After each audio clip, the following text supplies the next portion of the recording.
诗篇23篇朗读。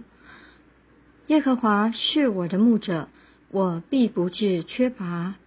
他使我躺卧在青草地上，领我在可安歇的水边。